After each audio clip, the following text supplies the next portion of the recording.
আচ্ছা, তো আজকে আমরা যে টপিকটা নিয়ে কথা বলবো সেটা হচ্ছে আমাদের ষষ্ঠ অধ্যায়। ষষ্ঠ অধ্যায়ে দেখেন এই সমন্বয় এবং নিয়ন্ত্রণ অধ্যায়টা মোটামুটি বড় আছে। সেখানে আমরা আছে মোটামুটিভাবে হাফ, মানে অর্ধেক অংশটা আমরা পড়বো। তো শুরুতে আমাদের যে বিষয়টা আসতেছে আমরা সেটা নিয়ে কথা বলি। সেটা দেখেন এখানে সমন্বয় এবং নিয়ন্ত্রণ। তো সমন্বয়ের মধ্যে এখানে দেখবেন যে আমাদের শুরুতেই কিছু কিছু বিষয় আছে যেগুলো আমাদের উদ্ভিদ বিজ্ঞানের অংশ, আর একটা হচ্ছে প্রাণী বিজ্ঞানের অংশ। এখানে উদ্ভিদ বিজ্ঞানের যে অংশটা আছে সেটা খুবই পরিমাণে ছোট অংশ। আমরা যদি একটু দেখি সেইখানে দেখেন যে দুইটা টার্ম রাখা হয়েছে, যে ফাইটো হরমোন এবং এর ব্যবহার, বার্নালাইজেশন। দেখেন এখানে কিন্তু বার্নালাইজেশনের কথা বলা হয়েছে, কিন্তু সিলেবাসে ফটোপিডিজমটা নাই, কিন্তু আমরা যেহেতু বার্নালাইজেশন দেওয়া আছে এই জন্য আমরা পাশে কি ফটোপিডিজমটা দিয়ে দিছি। আচ্ছা, এরপরে দেখেন যে আমাদের 2 নাম্বার, 3 নাম্বার, 4, 5, 6 বাকি যে টপিকটা আছে পুরোপুরি মোটামুটি প্রাণী বিজ্ঞানের টপিকগুলো এখানে আলোচনা করা হয়েছে। এখানে উদ্ভিদ বিজ্ঞান অংশগুলো খুবই ছোট এবং অল্প পরিসরে দেওয়া। তো প্রথমে আমরা যেহেতু উদ্ভিদ হরমোন আছে, আমরা উদ্ভিদ হরমোনটা একটু বলি।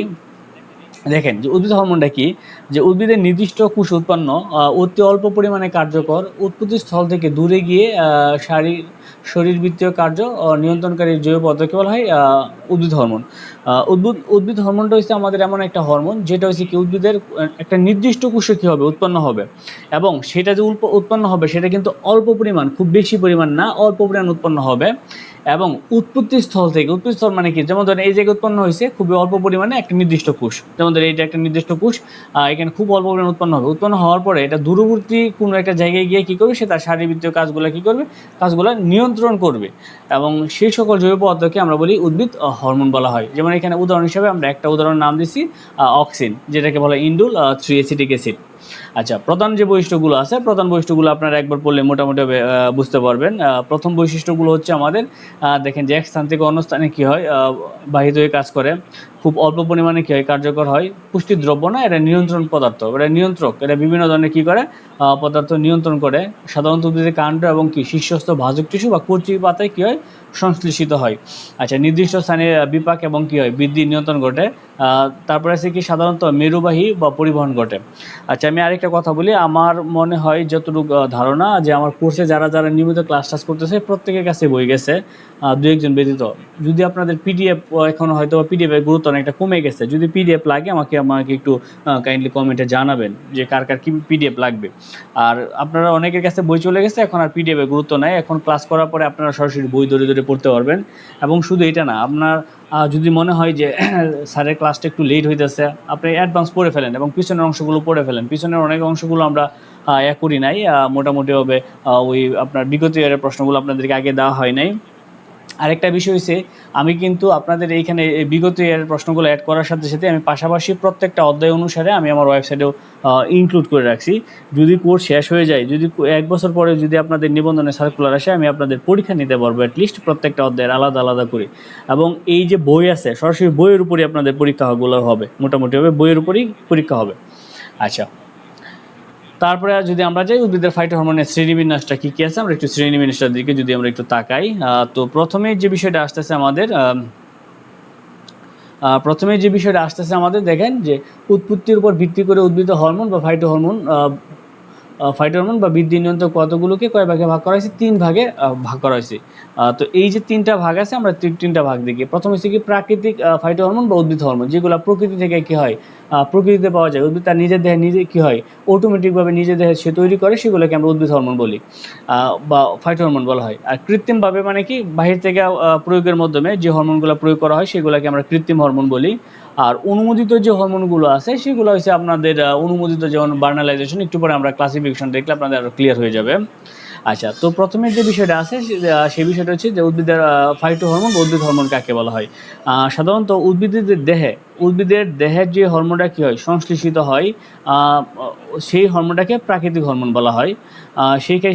সেই হিসাবে এখানে কতগুলো প্রাকৃতিক হরমোনের নাম দেওয়া আছে এবং কাজ দেওয়া আছে, এবং কোন কোন জায়গায় উৎপন্ন হয়েছে খুব সুন্দরভাবে গুছিয়ে দেওয়া আছে। এখানে আমরা বইটার মধ্যেও চেষ্টা করছি যে মোটামুটিভাবে পয়েন্ট আকারে রাখার জন্য, প্রত্যেকটা পয়েন্ট আকারে রাখার জন্য। কারণ আমি পয়েন্ট আকারে দিছি এই কারণে, কারণ যদি পয়েন্ট আকারে দিলে পড়াগুলো হয়তো মনে থাকে, এবং যদি আমি ওই আপনার ইতিহাসের মতো লিখি তাহলে দেখবেন আপনাদের অনেকটা মনে থাকবে না সে বিষয়টা। আচ্ছা, তো এরপরে বিষয়টা আছে কি দেখেন, প্রথম যে আমাদের প্রাকৃতিক হরমোনটা আছে অথবা ফাইটো হরমোন আছে, সেটার নাম কি? তো সেটার নাম হচ্ছে অক্সিন। এই অক্সিনটা সর্বপ্রথম কি আমাদের চার্লস ডারউইন সর্বপ্রথম এটি কী করেন, লক্ষ্য করেন। এবং এটা উৎস মানে কি, আমরা কোন কোন জায়গায় পাই? উদ্ভিদের কি আছে, ভ্রূণমুকুল আবরণী, কাণ্ড বা মূলের অগ্রভাগ, বা কি আছে বর্ধিষ্ণু অঞ্চল, মানে যে অঞ্চলটা কি উদ্ভিদের বৃদ্ধি হয়, বিশেষ করে আমাদের প্রাইমারি যে ভাজক টিস্যুগুলো আছে যে অঞ্চলগুলোতে থাকে, সেই অঞ্চলগুলোর মধ্যে আমরা এই অক্সিজেনটা পাই। উদাহরণ হিসেবে এখানে দুটো উদাহরণ দেওয়া আছে, যে ইন্ডোলেসিটিক অ্যাসিড,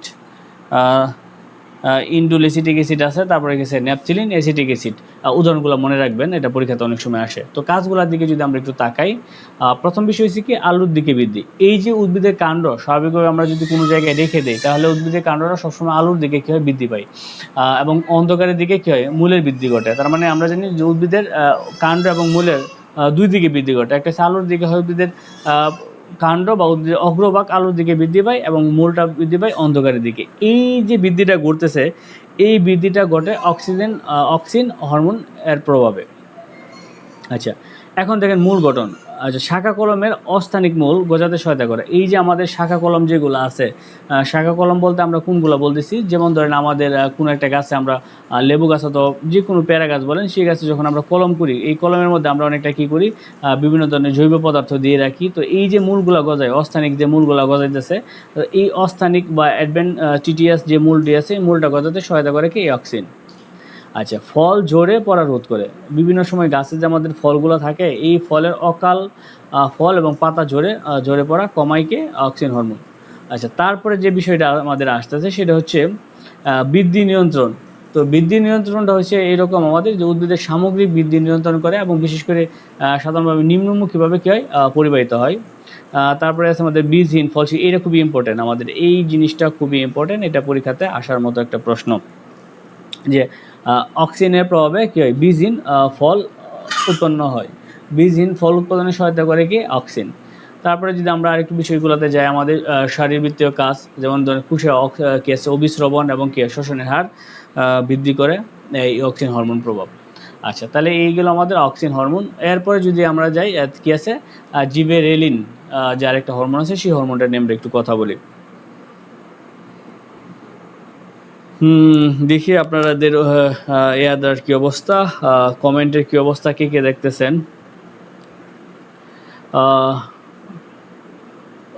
অতিকুর রহমান আতিক, হ্যাঁ, আসসালামু আলাইকুম, হ্যাঁ ওয়ালাইকুম সালাম। বাকিরা ওয়াচিং। আচ্ছা, ঠিক আছে, দেখেন কোনো জায়গায় সমস্যা হলে বলবেন, এবং এটা আপনার আশা করতেছি যে আপনার পরীক্ষাটা মিস করবেন না। এখন একটু নিয়মিত হন, যেহেতু আপনাদের প্রত্যেকের কাছে মোটামুটি বই চলে গেছে। এখন খুব ভালোভাবে পড়তে পারবেন, এবং বইটার ভালো মন্দ খারাপ দিকগুলো একটু আলোচনা করবেন। কোনো জায়গায় যদি কেউ রিভিউ চায়, একটু রিভিউ দিন বিভিন্ন জায়গার মধ্যে। যদি আপনাদের ভালো লাগে তাহলে অবশ্যই রিভিউ দেবেন, আর খারাপ লাগলে তো আসছি আমি তো এটা বলে দিয়েছি আপনাদেরকে, যে এটা প্রথম প্রকাশ, হয়তো অনেক ভুল ত্রুটি থাকতে পারে। তো বইটার পিছনে অনেক পরিশ্রম করা হয়েছে, চেষ্টা করছি আপনাদের সর্বোচ্চ একটু লেভেলের বই দেওয়ার জন্য। তারপরে আমার কাছে এখনও মনে হয় যে অনেক কন্টেন্ট আরও ভালোভাবে লেখা যায়, তো চেষ্টা করছি সর্বোচ্চ ভালোভাবে লেখার জন্য। আচ্ছা, এরপরে আমাদের আরেকটা যে হরমোনটা বলতেছিলাম, উদ্ভিদের পাকা বীজ এবং কি চারা গাছ, বীজপত্র বা পাতার কি আছে বর্ধিষ্ণু অঞ্চলে এটা কী হয়, জন্মায়। আর প্রধান কাজগুলো যদি আমরা যাই, উদ্ভিদের কাণ্ডের বৃদ্ধি, যেমন বিশেষ করে ইন্টারনোড যে অঞ্চলটা আছে, সেই অঞ্চলের কাণ্ড বৃদ্ধি করে উদ্ভিদের কী করে, লম্বা করে। খাটো উদ্ভিদ কী করে, খাটো উদ্ভিদের লম্বা, মানে উদ্ভিদের উচ্চতা বৃদ্ধিতে সহায়তা করে কি এই জিবেরেলিন হরমোন। সহজ কথা মনে রাখবেন, সুপ্ত অবস্থা দূর করে। এই যে পয়েন্টগুলো আপনাদেরকে দিয়েছি, এই পয়েন্টগুলো যদি মনে রাখতে পারেন, তাহলে অন্তত পরীক্ষাতে আপনার মনে থাকবে, যে কাণ্ডের দৈর্ঘ্য বৃদ্ধি, খাটো উদ্ভিদের লম্বা করা, সুপ্ত অবস্থা বৃদ্ধি, ফুল ফুটানো। এটা যখন আমি লিখি, আমার এটা মনে আছে যে অনেক সময় আমি প্রথমবার চিন্তা করছিলাম যে হয়তো এই পয়েন্টগুলো দেবো না, শুধু মূল লাইনগুলো আলোচনা করি। পরে একটু পরে মনে হলো যে না, যদি আমি পয়েন্টগুলো দিয়ে দিই, হয়তো আপনারা এই পয়েন্টগুলো পরে রেখেই আমরা মোটামুটিভাবে এটা কাজটা মনে রাখতে পারবেন। যেমন ফুল ফুটাতে সাহায্য করে, উদ্ভিদের ফুল ফুটাতে কী করে, এরা উদ্দীপনা প্রদান করে। দেখি একজনে কমেন্ট করছেন যে স্মৃতি দাস, যে এতদিন পড়ি নাই পিডিএফ থেকে, এখন বই পাইছি, এখন পড়া শুরু করবো। হ্যাঁ, অবশ্যই, কেন, পিডিএফ তো আপনাদেরকে দিয়েই দিছিলাম, সমস্যা নাই। পিডিএফ যেহেতু পিডিএফ অনেকেরই পড়তে ভালো লাগে না বলে বইটা খুব দ্রুত তাড়াতাড়ি রিলিজ দিছি। তবে একটু বইটা ভালোভাবে দেখবেন, দেখে পড়বেন, আশা করি আপনাদের ভালো লাগবে, কারণ কন্টেন্টগুলো ওইভাবে চমৎকারভাবে সাজানো বইয়ের মধ্যে। আচ্ছা, তারপরে আমরা একটু যাই, সেই ক্ষেত্রে যদি আমরা যাই সাইটোকাইনিনের যে বিষয়টা আছে আমাদের, তবে আপনাদের জন্য একটা খুব ভালো হেল্পফুল হবে। কী কারণে? কারণ আমার এখানে আজকে ক্লাসে যা পড়াইতেছি এই টপিকগুলো আপনাদের কাছে হুবহু বই আকারে আছে, যেহেতু বইয়ের মধ্যে আছে। এবং এই যে প্রত্যেকটা টপিকের দেখবেন আমি কিন্তু প্রত্যেকটা টপিকের শেষে চেষ্টা করছি কি জানেন, ওই বিগত ইয়ারের প্রশ্নগুলো দেওয়ার জন্য। কারণ আমি চিন্তা করছি যে কারণ আপনার টপিকটা পড়ার পরে যখন বিগত ইয়ারের প্রশ্নটা পড়বেন তখন আপনার দুইটা জায়গায় একসাথে পড়া হয়ে যাবে। আচ্ছা, সাইটোকাইনিনের যে বিষয়টা আছে সেটা নিয়ে যদি আমরা একটু বলি, সেটা কোথায় পাবেন? উৎস হচ্ছে আমাদের ফল, শস্য, ডাবের পানি, উদ্ভিদের মূলের মাধ্যমে এটা কি পাওয়া যায়। উদাহরণ হিসেবে আমাদের কি আছে, কাইনিন, জিয়াটিন মূলত ডাবের পানিতে পাওয়া যায়। কোনটা? জিয়াটিনটা মূলত কোথায় পাওয়া যায়? ডাবের পানিতে পাওয়া যায়। প্রধান যে কাজগুলো আছে, কোষ বিভাজন, অক্সিজেনের সাথে মিলিত হয়ে কোষ কী করে? কোষ বিভাজনকে উদ্দীপ্ত করে। এই কথাটা আমাদের একটু ইম্পর্টেন্ট, সেটা হচ্ছে সেই কোষ বিভাজনে সহায়তা করে। তারপরে দেখেন আমাদের সাইটোকাইনেসিস, পয়েন্টগুলো খালি খেয়াল রাখবেন যে সাইটোকাইনেসিস ঘটায়। সাইটোকাইনেসিস মানে কি? কোষ বিভাজনের পরে আমাদের বিশেষ করে সাইটোপ্লাজমের যে ভাগটা আছে সেই ভাগটাকে বলা হয় সাইটোকাইনেসিস। অঙ্গের বিকাশ, এই উদ্ভিদের বিভিন্ন অঙ্গের বৃদ্ধি এবং বিকাশে কী করে? সহায়তা করে। বার্ধক্য বিলম্বিত করে। বার্ধক্য বিলম্বিত করা মানে কি? দেখেন যে পাতা এবং অন্য অন্য অঙ্গের বার্ধক্য কী করে? আমাদের বিলম্বিত করে, মানে একটু কী করে, মানে ইয়ং যে বিষয়টা আছে সেই বিষয়টা কী করে ধরে রাখে। আচ্ছা, এরপরে যদি আমরা যাই, আমাদের কি আছে অ্যাবসিসিক অ্যাসিড, এটা একটু আমরা দেখি। সেটা হচ্ছে সাধারণত আমরা উৎস কোন কোন জায়গায় পাই? আমরা পাতার মধ্যে পাই, ক্লোরোপ্লাস্টে পাই এবং ফলে এগুলো কী হয়? সাধারণত উৎপন্ন হয়। তো বিশেষ করে উদ্ভিদের প্রতিকূল পরিবেশে যেমন খরা বা পানির অভাব থাকে তখন এটি কী হয়? বেশি তৈরি হয়। উদাহরণ হিসেবে আছে অ্যাবসিসিক অ্যাসিড নিজে একটা প্রাকৃতিক হরমোন, সংক্ষেপে একে কী বলা হয়? ABA। এটা ইম্পর্টেন্ট, একটু ABA বলতে কোন হরমোনকে বোঝানো হয়। আচ্ছা, কাজ যদি হিসাবে আমরা যাই, সাধারণত দেখেন এটা আমাদের মোটামুটিভাবে বলতে পারেন যে নেগেটিভ হরমোন। বাকি যে হরমোনগুলো আমরা পড়বো সবগুলো পজিটিভ, মানে উদ্ভিদের কী করে? ভালো করে। সে কী করে? একটু মানে আপনার ধরেন নেগেটিভ কাজ করে। নেগেটিভ কাজটা আবার করে কি? উদ্ভিদের ভালোর জন্যই নেগেটিভ কাজগুলো করে। দেখেন উদ্ভিদের বৃদ্ধি কমিয়ে দেয় এবং বৃদ্ধিরোধক হরমোন বলা হয়। যখন দেখেন উদ্ভিদের যদি খরা থাকে অথবা পানির অভাব থাকে তখন উদ্ভিদের এই বৃদ্ধিটা সে কী করে? কমিয়ে রাখে, যাতে কী হয়? উদ্ভিদেরই ভালো হয়। সুপ্তাবস্থা বজায় রাখে, বীজ এবং মূলের সুপ্তাবস্থা দীর্ঘস্থায়ী করে, যাতে কী হয়? অসময়ে অঙ্কুরোদ্গমন না হয়। পত্ররন্ধ্র বন্ধ করে রাখে। দেখেন প্রত্যেকটা কাজ সে কী করতেছে? তার উদ্ভিদের ভালো স্বার্থে কাজ করে। যে পানির অভাব দেখা দিলে সে পত্ররন্ধ্র বা পাতার ছিদ্র বন্ধ করে দেয়, যাতে প্রস্বদন এবং কী আছে? বাষ্পীভবন কম হয়। তারপরে কী আছে আমাদের? ঝরে পড়া। দেখেন পাতা এবং ফল ঝরে পড়তে এটি সরাসরি কী করে? ভূমিকা রাখে। স্ট্রেস হরমোন বলা হয় এটাকে, অনেকটা কি স্ট্রেস হরমোন বলে। যেমন প্রতিকূল পরিবেশ, অতিরিক্ত লবণাক্ততা বা খরা বা সহ্য করতে উদ্ভিদকে সাহায্য করে। এই জন্য এটাকে অনেকটা কী বলা হয়? স্ট্রেস হরমোনও বলা হয়। আচ্ছা, তারপরে যদি আমরা একটু কথা বলি সে বিষয়টা, আমাদের পরে আরেকটা হরমোন আসছে, নাম হচ্ছে কি? Ethylene hormone. দেখি কে দেখতেছেন? আচ্ছা,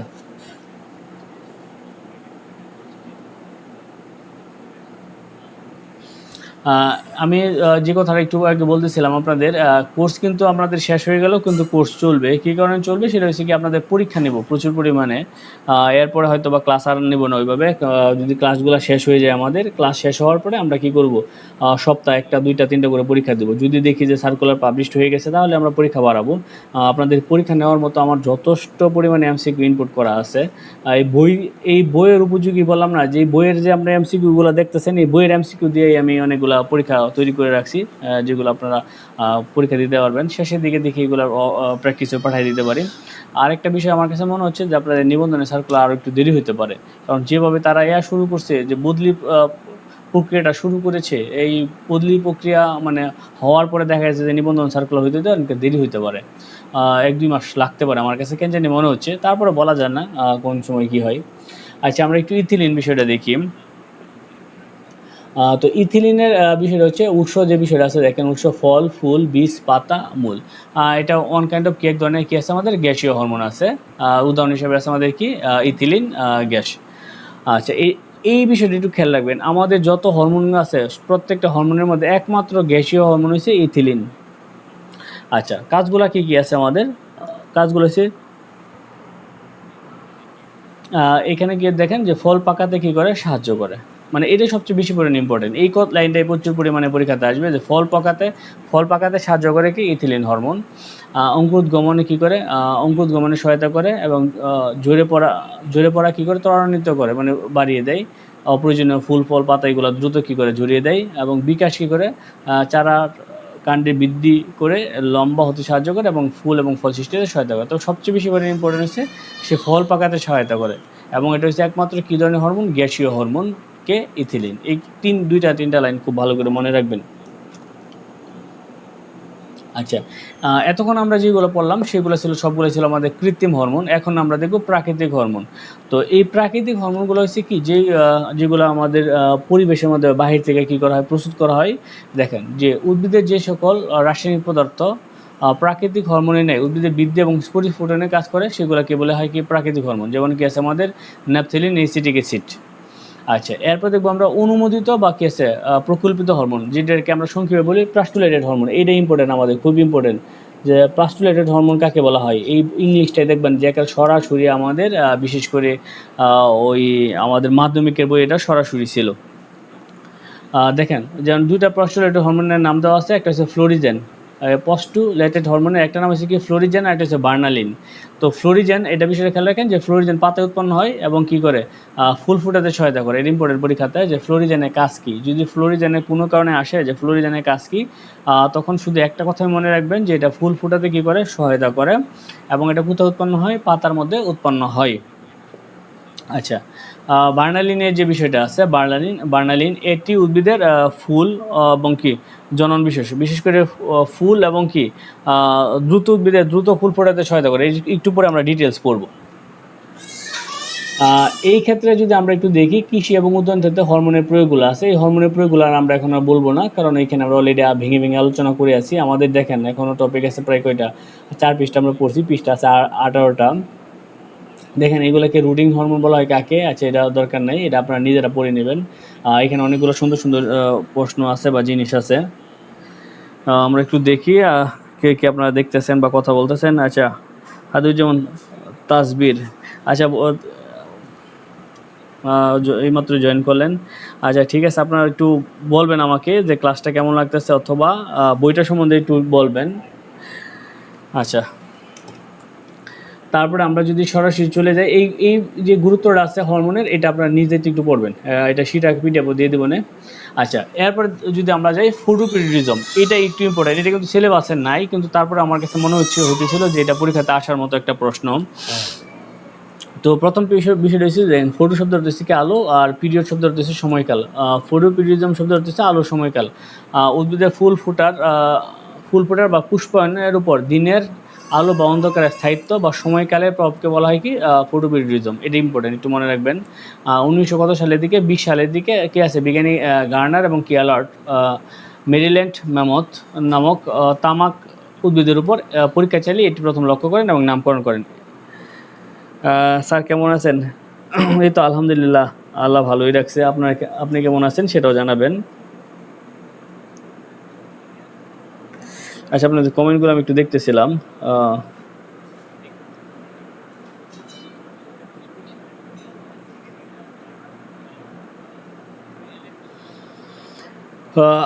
মানে আমি দ্বিতীয় শিফটের যে বইগুলো পাঠাইছি মোটামুটিভাবে সবার কাছে বই চলে গেছে, শুধু একজনের এখানে এখনও বই যায় নাই। সেও বই পেয়ে যাবে, কারণ তার এখানেও রাইডার অ্যাসাইন করা হয়েছে।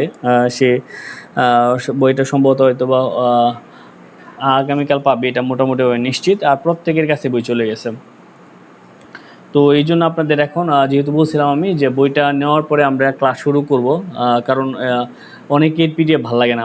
সত্যি কথা বলতে আমার নিজেরও পিডিএফ পড়তে ভালো লাগে না, ঠিক আছে। তো এখন যেহেতু আপনাদের হাতে বইটা গেছে, বইটা একটু দেখবেন, শুরু থেকে শেষ পর্যন্ত ভালোভাবে দেখবেন এবং চেষ্টা করবেন একেবারে পাই টু পাই প্রত্যেকটা লাইন পড়ার জন্য। বইটা কিন্তু আমি একটু বলি, বইটা আমি একটু সহজ ভাষায় লেখার চেষ্টা করছি এবং পয়েন্টগুলো একটু নোট করে মানে পয়েন্টগুলো একটু আলাদা করে, যাতে আপনাদের বিরক্ত না লাগে।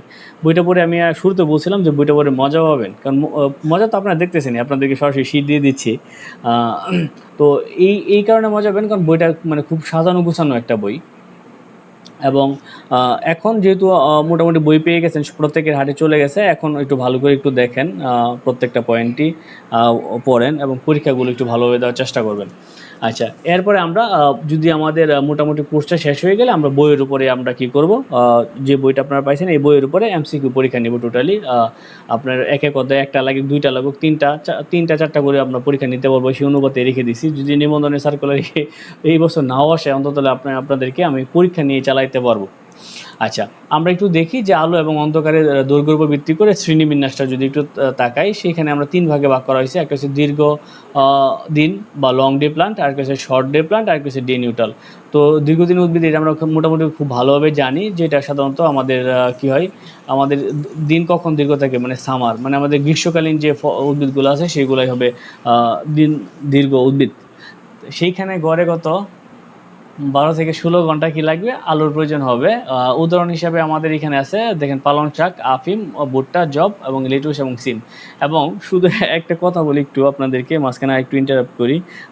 এই জীববিজ্ঞান পার্টটা যদি আপনি একটু ভালো করে পড়েন, আপনাদের ওই বিশেষ করে বিসিএস যে জীববিজ্ঞান পার্টটা আছে, বিসিএস জীববিজ্ঞান পার্টটা আপনাদের জন্য ইজি হয়ে যাবে, কারণ ওইখানে এই টপিকগুলো মানে সেম বাই সেম চলে আছে। আচ্ছা, শর্ট ডে প্ল্যান্ট যেগুলো আছে আমাদের, শর্ট ডে প্ল্যান্টের মধ্যে আমরা দেখি যে সাধারণত গড়ে কত 8 থেকে 12 ঘন্টা আলোর প্রয়োজন হয়। এগুলো একটু বই ভেদে ভিন্ন হয় তথ্যগুলো। সেখানে কী কী আছে আমাদের, সয়াবিন, আলু, ইক্ষু, তামাক, চন্দ্রমল্লিকা এবং ডালিয়া আছে। আর ডে নিরপেক্ষ মধ্যে যেগুলোর মধ্যে আমাদের কিসের প্রয়োজন নাই, মানে আলোর নিরপেক্ষতার কোনো প্রয়োজন নাই, যেমন আছে টমেটো, কার্পাসতলা, আউশ ধান, শশা, সূর্যমুখী। এটা একটু পড়বেন, সূর্যমুখী উদাহরণটা প্রচুর পরিমাণে আসে। আচ্ছা, এরপরে আমাদের আছে যে টপিকটা সিলেবাসে আছে, বসন্তীকরণ অথবা কি আছে বার্নালাইজেশন। তো বার্নালাইজেশন আমরা একটু খুব ভালো করে জানি, একটু দেখি যে বার্নালিন, ল্যাটিন শব্দ বার্নালিন থেকে এটি এসেছে এবং এটি শব্দের অর্থ হচ্ছে বসন্তের মতো বা স্প্রিং লাইক। 1900 কত সালের দিকে দেখেন, 80 সালের দিকে রাশিয়ার বিজ্ঞানী টি.ডি. লিয়েন্সকো এটি আবিষ্কার করেন। তারপরে আছে আমাদের লিয়েন্সকো লক্ষ্য করেন যে শীতকালীন গমের বীজকে কৃত্রিমভাবে ঠান্ডা চিকিৎসা দিলে বসন্তকালীন গমের মতো দ্রুত কী হয়, ফুল এবং ফসল দেয়। তার মানে হচ্ছে কি, এই যে শীতকালীন গমটা আছে আমাদের, এই শীতকালীন গমটার মধ্যে যদি আমরা কী করি, একটু মানে ঠান্ডা প্রয়োগ করি, আগেই শুরুতে বীজটার মধ্যে যদি আমরা ঠান্ডা প্রয়োগ করে দিই, তাহলে এটা কী হয়, দ্রুত পরিমাণে ফল এবং ফুল এবং ফসল দেয়। তো এইখানে বার্নালিন সংজ্ঞা বলছে যে উদ্ভিদের ফুল ফোটানোর প্রক্রিয়াকে দ্রুত করার জন্য বীজ এবং কি উদ্ভিদকে কৃত্রিমভাবে নিম্ন তাপমাত্রা বা ঠান্ডা প্রয়োগ করার পদ্ধতি। তার মানে কি, যেমন ধরেন আমরা যদি একটু একটা বিষয় একটু খেয়াল করে দেখি যে বার্নালিন আবিষ্কারটা, তো এই শীতকালে যে গমটা লাগানো হয়, এই গমটা লাগানোর কালে সেই বসন্তকালে গিয়ে কী হয়, ফুল ফুটে। তো একটা দীর্ঘ সময় এখানে আমাদের কী হয়, জমিটাকে রক্ষণাবেক্ষণ করতে হয়, জমিটাকে প্রোটেক্ট করতে হয়। তো এইটা না করে তারা কী করছে, বসন্তের আগে আগে যে একটু শেষের দিকে শীতটা যে থাকে, এই শেষের দিকে কী করে, তারা একটু বেশি পরিমাণে কী করে, ওই বীজটা আমাদের ঠান্ডা প্রয়োগ করে দেয়। তো এই ঠান্ডা প্রয়োগ করার কারণে বা নিম্ন তাপমাত্রা প্রয়োগ করার কারণে সেটা কী হয়, বসন্তকালীন আসার আগে কী হয়, দ্রুত পরিমাণে ফুল ফুটে এবং ফসল হয়। আচ্ছা, তারপরে যদি আমরা একটু দেখি যে বিষয়টা আছে, সহজ কথায় যদি আমরা একটু বলি যে সাধারণত উদ্ভিদের ফুল ফোটার জন্য শীতকালে ঠান্ডার প্রয়োজন হয়। এই ঠান্ডার উদ্দীপনা কাজে লাগিয়ে উদ্ভিদের অঙ্গজ বৃদ্ধি বা সময়কাল দ্রুত ফুল ফোটানোর জন্য বৈজ্ঞানিক প্রক্রিয়া হলো বার্নালাইজেশন। আচ্ছা, এই বার্নালাইজেশনে দেখেন যে এখানে দেওয়া আছে তাপমাত্রা আছে কত, 2 থেকে 5 ডিগ্রি সেলসিয়াস প্রক্রিয়ায় সবচেয়ে বেশি পরিমাণে কার্যকর হয়। তবে আমাদের মাধ্যমিক জীববিজ্ঞান বই অনুসারে কত হয়, 2 থেকে 5 ডিগ্রি সেলসিয়াস। এখানে 0 থেকে 5 ডিগ্রি সেলসিয়াস, এটা নিয়ে একটু কনফিউশন আছে। এখন প্রশ্নকর্তা, আমি কন্টেন্টটা একটু বলি আপনাদেরকে, এই কন্টেন্টটা আমার 2টা জায়গা থেকে নেওয়া। তো এখন প্রশ্নকর্তা যদি নেট দেখে প্রশ্ন করেন তাহলে অবশ্যই উত্তরটা রাখবে, আর যদি মাধ্যমিক জীববিজ্ঞান থেকে প্রশ্ন করে তবে উত্তরটা এটা রাখবে। এখন প্রশ্ন দেখে আপনারা পরীক্ষা হলে বুঝতে পারবেন যে এটা কোন জায়গা থেকে দিচ্ছে। শূন্য থাকলে 1 2 দিবে না মোটামুটিভাবে। এটা নেটে দেওয়া আছে একদম টোটালি এআই কন্টেন্ট বা বিভিন্ন জায়গার মধ্যে এই অপশনটা দেওয়া আছে। আচ্ছা, এরপরে যদি আমরা যে ফটো টপিক যে চলনটা আছে, চলনটার মধ্যে যদি আমরা একটু কথা বলি, সেটা হচ্ছে সাধারণত আমরা যে বিষয়টা জানি যে উদ্ভিদের চলন সাধারণত আলোর উৎসের দিকে, যে আলো দিকে যে দিকে থাকে সেদিকেই কী হয়, উদ্ভিদ চলে। এই চলনটাকে বলা হয় ফটোটপিক চলন বা আলোকবর্তী চলন। এই কন্টেন্টটা কিন্তু মানে খুব বেশি বলতে না, মানে আমাদের জাস্ট একটু বিষয়টা জেনে রাখলেই হবে, পরীক্ষাতে আসতে পারে না আসতে পারে। সহজভাবে বলা হয় যে আলোর উৎসের গতিপথ অনুসরণ করে যে টপিক চলন হয় সেটাকে আমরা ফটোটপিক চলন বলি। যেমন উদ্ভিদের কাণ্ড, শাখা, প্রশাখা ইত্যাদি বৃদ্ধিকে বলা হয় ফটোটপিক চলন বলে। আচ্ছা, তারপরে যদি আমরা একটু এতে যাই, আমাদের মানব কাঠামোর গঠন এবং নিয়ন্ত্রণ। তো এই জায়গাটার মধ্যে আমাদের একটা জিনিসই আমরা পাইছি, সেটা হচ্ছে কী ছিল আমাদের স্নায়ুতন্ত্রের বিষয়গুলো আমাদের একটু দেখতে হবে।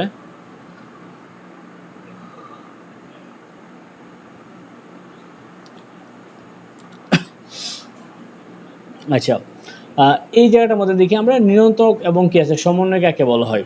যে উদ্ভিদের সাধারণত অভ্যন্তরীণ বা বাহ্যিক উদ্দীপনা গ্রহণ করে সেই অনুযায়ী পরিবেশের প্রতি সমন্বয় রক্ষা করার প্রক্রিয়াকে স্নায়বিক কার্যক্রম বলা হয়। আচ্ছা, আমি একটু দেখি আপনাদের কি কি দেখতেছেন। আচ্ছা, লাবণী একটা নীলা, আপনি তো অনেক দেরিতে জয়েন করছেন।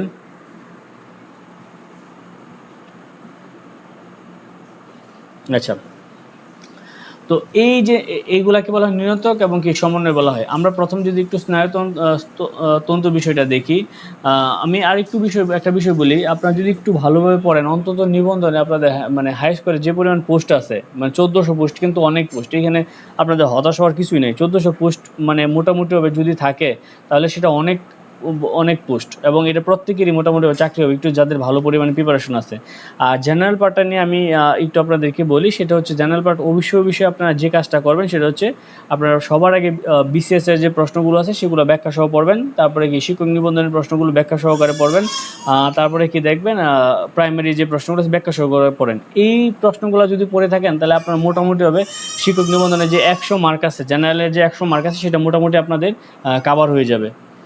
এই জন্য বলছি জেনারেল পার্টটার জন্য অবশ্যই আপনারা বিসিএস সকল বিসিএস এর প্রশ্নগুলো ব্যাখ্যা সহকারে পড়বেন, শিক্ষক নিবন্ধনের প্রশ্নগুলো ব্যাখ্যা সহকারে পড়বেন, প্রাইমারি প্রশ্নগুলো ব্যাখ্যা সহকারে পড়বেন। তারপরে যে সময় থাকে অন্য প্রশ্নগুলো পড়েন।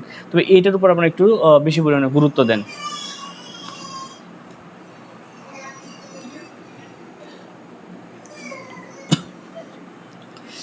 আচ্ছা, এরপরে আমরা যেটা বলতেছিলাম স্নায়ুতন্ত্র বিষয়টা আমরা একটু পড়ি। বিষয়টা সেই ক্ষেত্রে হচ্ছে নিয়ন্ত্রণের মধ্যে আমাদের যে বিষয়টা আছে স্নায়ুতন্ত্রের মধ্যে। তো জেনারেল পার্ট নিয়ে যদি আপনাদের কারো কোনো কিছু জানার ইচ্ছা থাকে আমাকে বলবেন। সেটা আমি মাত্র যেটা বললাম যে জেনারেল পার্টটা অবশ্যই আপনাদের করা উচিত, একটু ভালোভাবে করবেন। আপনি জীববিজ্ঞানে মার্ক তুললেন 60, 70 বা 80 তুললেন, কিন্তু জেনারেল পার্টে আপনি অনেক কম পারেন, আপনি কিন্তু পিছিয়ে যাবেন। তো এই জন্য বারবার বলতেছি যে আপনার দুইটা পার্টি সমানভাবে গুরুত্ব দিবেন। দুইটা পার্টি আপনাদের জন্য গুরুত্বপূর্ণ, এবং জীববিজ্ঞানে এই 1400 পোস্ট, অনেক পোস্ট, খুব বেশি পরিমাণে পোস্ট। এই পোস্ট মানে অনেক, একটু ভালো করে পরিশ্রম করলে চাকরিটা পাবেন জীববিজ্ঞানের মধ্যে। কারণ যদিও আপনাদের কেমিস্ট্রিও যদি অন্যদের তুলনায় এটা কম, কিন্তু আমার কাছে যেটা মনে হচ্ছে সেটা দ্যাটস অ্যান আপ পোস্ট, একটু ভালো করে পড়লে চাকরি পাওয়ার মতো পোস্ট। আর জেনারেল পার্টের জন্য তো বললামই যে বিসিএস এর সমস্ত প্রশ্ন ব্যাখ্যা সহকারে পড়বেন, বিসিএস, শিক্ষক নিবন্ধন, আর ওই কোনটা জানি বললাম প্রাইমারি, এই দিকে খুব ভালো করে পড়ে জব সলিউশন থেকে আপনারা পড়ে ফেলেন, দেখবেন আপনাদের মোটামুটিভাবে জেনারেল পার্ট অনেক ভালো হয়ে যাবে। আর অঙ্ক করবেন, নিয়মিত অঙ্ক করবেন। অঙ্ক কোন অঙ্কগুলো করবেন আপনারা, যাদের একটু যদি অঙ্ক বেশি সমস্যা থাকে, তাহলে অন্তত হলেও ক্লাস 5, 6, 7, 8, 9, 10 যে অঙ্ক বইটা আছে, দুইটা এই বইয়ের অঙ্কগুলো করবেন। এই বইয়ের অঙ্কগুলো কোনগুলো করবেন, যেমন ধরেন আপনার সিলেবাস অনুসারে সুদ কী আছে আমাদের, মুনাফা, লাভ ক্ষতির যে অঙ্কগুলো আছেন, সেগুলা সেই অঙ্কগুলো করবেন, এবং বেসিক লেভেল অঙ্ক থেকে শুরু করবেন মোটামুটি হবে। তবে 9, 10 অঙ্কটা 8, যদি আরও স্পেসিফিক করে বলি তাহলে 6, 7, 6-এরটাও বাদ দিতে পারেন। 8, 9, 10 এই অঙ্ক বইটা আমাদের জন্য বেশি পরিমাণে ইম্পর্টেন্ট। তার মানে আপনারা যে কাজটা করবেন, প্রতিদিন আপনারা অঙ্ক করবেন। অঙ্ক কোনগুলো করবেন, সেগুলো হচ্ছে আপনাদের 9, 10 যে অঙ্ক বইগুলো আছে আমাদের, সেই অঙ্ক বইটা আমরা পড়বো। 8-এর অঙ্ক বই পড়বো, 7-এর অঙ্ক বই পড়বো, 6-এর অঙ্ক বইটা পড়বো। আর যদি 5-এটা পড়তে পারেন তাহলে সেটা ভালো। এটা প্রতিদিন চালাবেন। আর আপনার বিসিএস এর প্রশ্ন, শিক্ষক নিবন্ধনের প্রশ্ন, এইগুলো ব্যাখ্যা সহকারে পড়েন। এটি পড়লে দেখবেন আপনাদের মধ্যে একটা কনফিডেন্স চলে আসবে। এই কনফিডেন্স দেয় মোটামুটিভাবে আপনার কি মানে অনেক আগে যেতে পারেন, কনফিডেন্স পাবেন অনেকটা। আচ্ছা, একজন বলছে কি মোহাম্মদ মারুফ হোসেন, কাটমার্ক কত হতে পারে স্যার? আচ্ছা, এখনই কাটমার্ক নিয়ে চিন্তা করেন কেন আপনি? হ্যাঁ, আপনি এখন বিষয়টা হয়েছে কি, আগে পড়েন, ঠিক আছে? কাটমার্ক এখানে মানে বিষয়টা হচ্ছে এরকম, আপনি মানে কত তুলতে পারবেন সেটা আপনার উপর ডিপেন্ড করে, ঠিক আছে? এই কাটমার্কে যাবেন না। কাটমার্ক কেন যাবেন না? কারণ এখানে একটা ভাইবার মধ্যে মার্ক আছে। তো আপনি কাটমার্কে খুব ভালো করলেন, মানে মোটামুটি, কিন্তু ভাইবার মধ্যে আপনি 20-30 কম পাইলেন, সেটা পরে অন্য হিসাব হয়ে যেতে পারে, ঠিক আছে? এই জন্য কাটমার্ক নিয়ে চিন্তা করবেন না, আপনি সর্বোচ্চ ভালো পরীক্ষা দেন। আর আপনাদের আরেকটা একটু কথা বলে দিই আমি, সেটা হচ্ছে আপনাদের ইনশাল্লাহ আমি চিন্তা করতেছি আপনাদের যে বিশেষ করে এই ব্যাচটার সাথে মোটামুটিভাবে আমি একটা ভাইবা ব্যাচও চালু করব। আপনাদের পরীক্ষাটা শেষ হওয়ার পরপরই একটা ভাইবা ব্যাচও চালু করব, এবং ভাইবা ব্যাচে আমার পেইড গ্রুপে যারা আছে তাদের জন্য আমি ফ্রি অ্যাক্সেস দেবো, একদম টোটালি আপনাদের সকলের জন্য ফ্রি অ্যাক্সেস থাকবে। আর বাকি বাহির থেকে আমি এটা পেইড আকারে চালাবো, একদম খুব অল্প পরিসরে ভাইবাটাও আপনাদের আমি গুছাই দেবো। আচ্ছা, তারপরে আমি যদি আপনাদের যে কোনো জায়গায় জেনারেল পার্ট হোক, বায়োলজি পার্ট হোক, সেটা তো আমি আসি, ঠিক আছে। বায়োলজি পার্ট, জেনারেল পার্টে মোটামুটি হবে। যদি পরীক্ষা লাগে আমি জেনারেল পার্টে পরীক্ষা নিব না, কিন্তু আপাতত বায়োলজিটা ভালো করে পড়ে রাখেন। সার্কুলার হোক, ওই অনুপাতে আমি আপনাদেরকে সব কিছু গুছাই দেবো। আর পড়বেন, প্রচুর পরিমাণে পড়বেন মানে কি, একটা চাকরি পাওয়ার জন্য দেখেন, আপনি যদি সারাদিন ঘোরাফেরা করেন আর চিন্তা করেন যে চাকরি হচ্ছে না, সেটা কিন্তু অন্য হিসাব। আপনাকে চাকরি পাওয়ার জন্য মিনিমাম এখন যদি বলি, আমি অন্তত 7-8 ঘন্টা করে প্রতিদিন নিয়মিত পড়া উচিত। আর যখন সার্কুলার রানিং হয়ে যাবে বা কোনো একটা চাকরির সামনে থাকবে, তখন আপনাদেরকে অন্তত 12-13-14 ঘন্টা করে পড়া উচিত।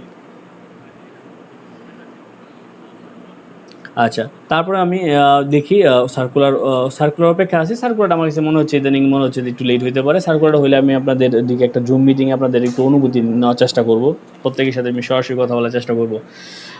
আচ্ছা, এখন জীববিজ্ঞান বাকি যেটা আছে সেটা বই অনুসারে আপনারা পড়বেন। এই যে শীটগুলো তো বুঝতেই পারতেছেন, আজকে যেটা পড়াই দিয়েছি এগুলো হুবহু বইয়ের মধ্যে আছে, সেখানে বই থেকে ধুমায় খালি বসে এসে পড়বেন। তবে পড়বেন মানে কি, আপনার সহজ কথা, যদি বইটা হাতে নেন তাহলে দেখবেন কি, মানে সহজেই রিডিং করলে দেখবেন যে আপনার মানে সহজে বুঝতেছেন সব কিছুই।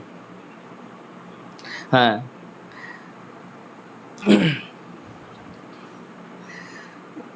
আচ্ছা, তারপর আমরা একটু যাই। সেটা হচ্ছে দেখেন যে স্নায়ুতন্ত্র যে বিষয়টা আছে সেটা হচ্ছে কি, স্নায়ুতন্ত্র হলো মানবদেহের প্রধান নিয়ন্ত্রণ কেন্দ্র।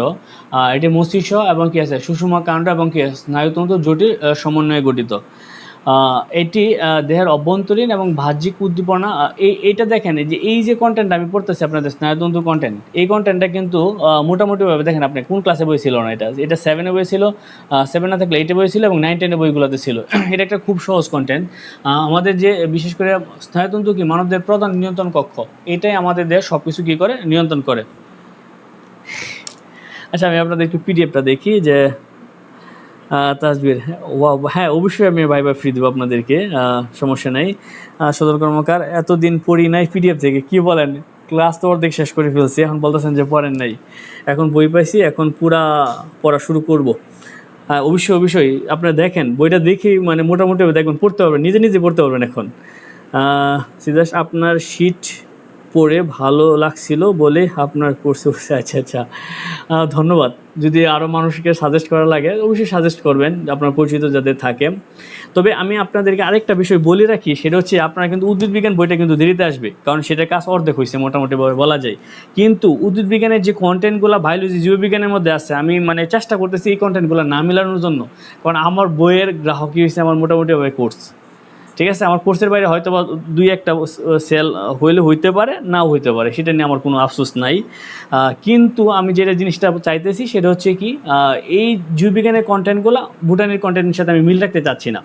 আর এই যে ভুটানের বইয়ের জীববিজ্ঞান বইয়ের মধ্যে যে প্রশ্ন ব্যাংকগুলো আছে, এটি কিন্তু খুব ভালোভাবে পড়বেন। আর বিশেষ করে ভুটানের বইয়ের যেগুলো আছে আমাদের শৈবাল, ছত্রাক, এইগুলার আমি প্রশ্ন ব্যাংক কিন্তু এটার মধ্যে দেই নাই, কারণ এখানে এই টপিকগুলো নাই, আমি ওই বইয়ের মধ্যে অ্যাড করে দেবো টপিকগুলো। এই জন্য বলতেছি যে আপনারা যদি মোটামুটিভাবে এই বইটা পড়ে ফেলেন, যে আপনাদের ভুটানের অনেক সিলেবাস কাভার হয়ে যাবে, অনেক টপিক আপনাদের হয়ে যাবে, এবং প্রশ্ন করার সময় যখন পরীক্ষা দেবেন তখন আপনি বুঝবেন না যে এটা জীববিজ্ঞান থেকে আমি পড়ছিলাম। বুঝতে পারছেন? তো এই বিষয়টা একটু খেয়াল রাখবেন। আর অবশ্যই বিগত এর প্রশ্ন খুব ভালোভাবে পড়বেন, কারণ আমরা বিসিএস এর প্রশ্ন অ্যানালাইসিস করতে গিয়ে আমি অনেক জিনিস দেখছি, সেটা হচ্ছে একটা মেডিকেলে আসা প্রশ্ন সরাসরি বিসিএসে দিয়ে দিচ্ছে। এবং আমার ধারণা, যেহেতু টপিকটা এর সাথে মিলে, মাধ্যমিকের উচ্চ মাধ্যমিকের বইয়ের সাথে মিলছে, এবং একটা টপিক মিলে এই টপিকের ভিতরে ইম্পর্ট্যান্ট যে কোশ্চেনগুলো আছে অবশ্যই সেগুলো মেডিকেলে অথবা বিশ্ববিদ্যালয়ে আসা কোশ্চেন, এর বাইরে তো কোনো ইম্পর্ট্যান্ট নাই। তো এই জন্য বলতেছি যে আপনারা ওইটা খুব ভালোভাবে পড়বেন বইটা। আমার এইখানে তো পরীক্ষা চলতেছে, আপনার যদি ভালো লাগে তাহলে আপনি বসে বই শেষ করে ফেলেন 300 পেজের। আপনি 300 পেজের বই শেষ করতে আশা করি আমি আমার বোটানি বই চলে আসবে। আচ্ছা, আমি একটু দেখি। জেন অস্টিন বইটা হাতে পেয়েছি, অনেক গোছানো সুন্দর বই দেখেছি। হ্যাঁ, ধন্যবাদ একটু কমপ্লিমেন্ট, সুন্দর মন্তব্য করার জন্য। আচ্ছা, তো আমরা একটু কথা দিয়ে, তো এই নিউরনের যে বিষয়টা আছে দেখেন, একটু আমরা নিউরনের বিষয়টা নিয়ে যদি একটু কথা বলি, সেই ক্ষেত্রে দেখেন যে এটি আমাদের দেহের অভ্যন্তরীণ এবং বাহ্যিক উদ্দীপনা সারা দিয়ে সংবেদন এবং কি গ্রহণ, প্রক্রিয়াকরণ এবং কি আছে শারীরিক ক্রিয়াকলাপ নিয়ন্ত্রণ করে। এবং কি আছে আমাদের স্নায়ুতন্ত্রের গঠনের একক স্নায়ুকোষ বা নিউরন। এই কথাটা আমাদের ইম্পর্টেন্ট। দেখেন যে স্নায়ুতন্ত্র গঠনের একক হচ্ছে নিউরন বা স্নায়ুকোষ। স্নায়ুতন্ত্র গঠনের এই কথা দুইবার চলে আসছে, দেখছেন একই কথা দুইবার সেম। এটা আপনাদের বইয়ের মধ্যে দুইবার আছে, কারণ ওইখান থেকে সেটা টানা একবার কাইটে দিন। আচ্ছা, আমাদের মানুষের স্নায়ুতন্ত্র প্রায় কত আছে, 100 মিলিয়ন নিউরন দ্বারা গঠিত। আমি তো বইয়ের মধ্যে এরকম ভুল পাবেন, অনেক ভুল থাকতে পারে, এটা আমি আগে স্বীকার করে নিচ্ছি এবং আমি ক্ষমা চেয়ে নিচ্ছি আপনাদের কাছে। সেটা অবশ্যই ভুল থাকবে।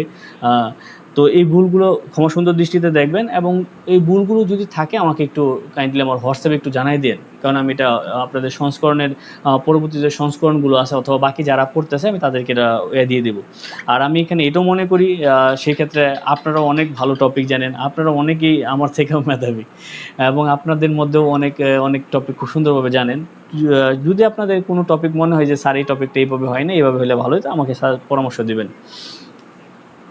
এবং আমার কাছে যেটা মনে হয় যে কি জানেন, যে প্রত্যেক মানুষ আমার থেকে ব্রিলিয়ান্ট। আচ্ছা, এরপরে আমরা যে বিষয়টা একটু দেখব সেটা হচ্ছে, দেখেন যে আদর্শ নিউরনের কয়টা অংশ থাকে, এই বিষয়টা নিয়ে একটু দেখেন। নিউরন স্নায়ুতন্ত্রের গঠন এবং কাজের একক, এটা কোথায় থেকে উৎপন্ন হয়, ভ্রূণীয় একটোডার্ম থেকে নিউরনের উৎপত্তি হয়। এই কন্টেন্টটা নিয়ে আমি একটু কথা বলি। আমি নিউরনের কন্টেন্ট সাজাইছিলাম অনেক আগে, এটা যখন বইটা আপনাদের পাবলিশে দিব সর্বশেষ লাস্ট সংস্করণে গিয়ে আমি নিউরনের কন্টেন্ট চেঞ্জ করছি। এটা একটু সহজ ভাষায় করছি, ওটা আমার বইয়ের মধ্যে আগে যেটা ছিল সেটা একটু জটিল ফর্মেটে ছিল। আচ্ছা, একটি আদর্শ নিউরনের দুইটি অংশ থাকে, একটা হচ্ছে কোষদেহ, একটা হচ্ছে কি প্রলম্বিত অংশ। তো কোষদেহর যে অংশগুলো আছে সেটা হচ্ছে কি কোষদেহ বা সেল বডি। তো এটার গঠনটা যদি আমরা একটু চিত্র দেখি, এটা চিত্র পড়বেন, চিত্র না দেখলে আপনারা কিন্তু নিউরন বুঝবেন না। এই যে দেখেন আমাদের নিউরন টোটালি, আমরা একটু পরে যাই চিত্রের মধ্যে। কোষদেহগুলো সাধারণত কী হয়, সেটা হচ্ছে তারাকার, ডিম্বাকার, বহুভুজাকার। তারপরে আছে গঠন হচ্ছে সুস্পষ্ট একটা নিউক্লিয়াস আছে, আবরণ নিউরোলেমা, এবং বাইরে কি আছে, তার মধ্যে সাইটোপ্লাজম আছে, কোষ বিভাজন সক্ষম, এবং কাজ হচ্ছে কি প্রলম্বিত অংশের সংযোগ স্থাপন, নিউরনের কার্য।